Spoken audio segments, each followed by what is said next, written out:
आजपासून 12वीची बोर्डाची परीक्षा, वेगवेगळ्या विद्याशाखांचे 15 लाख विद्यार्थी देणार परीक्षा. प्रशासनासमोर कॉपीमुक्त परीक्षेचं आव्हान.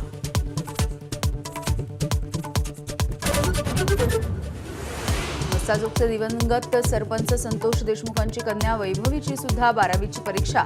वडिलांच्या हत्येचं दुःख बाजूला सारून परीक्षेसाठी सज्ज.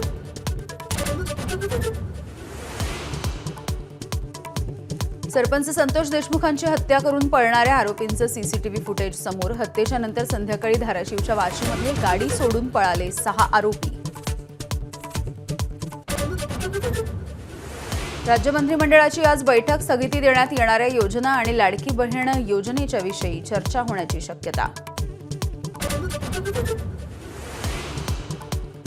सोयाबीन खरेदीसाठी मुदतवाढ देण्यासाठी केंद्राचा नकार. 15 दिवसांसाठी मुदतवाढ दिल्याचं वृत्त निराधार. सोयाबीन खरेदीला नव्यानं मुदतवाढ नसल्यामुळे पणन विभागाचं स्पष्टीकरण.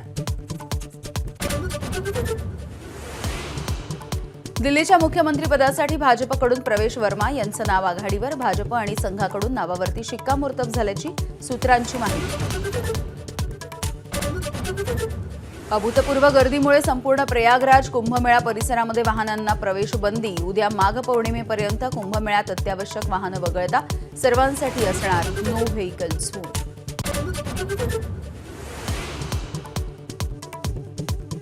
ममता कुलकर्णीनं दिला किन्नर आखाड्याच्या महामंडलेश्वर पदाचा राजीनामा. ममताच्या नियुक्तीनंतर आखाड्यामध्ये झाला होता वादंग.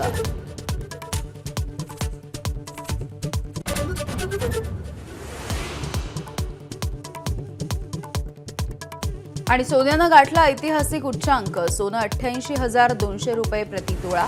लवकरच 90,000चा टप्पा गाठण्याची शक्यता. एबीपी माझा, उघडा डोळे बघा नीट.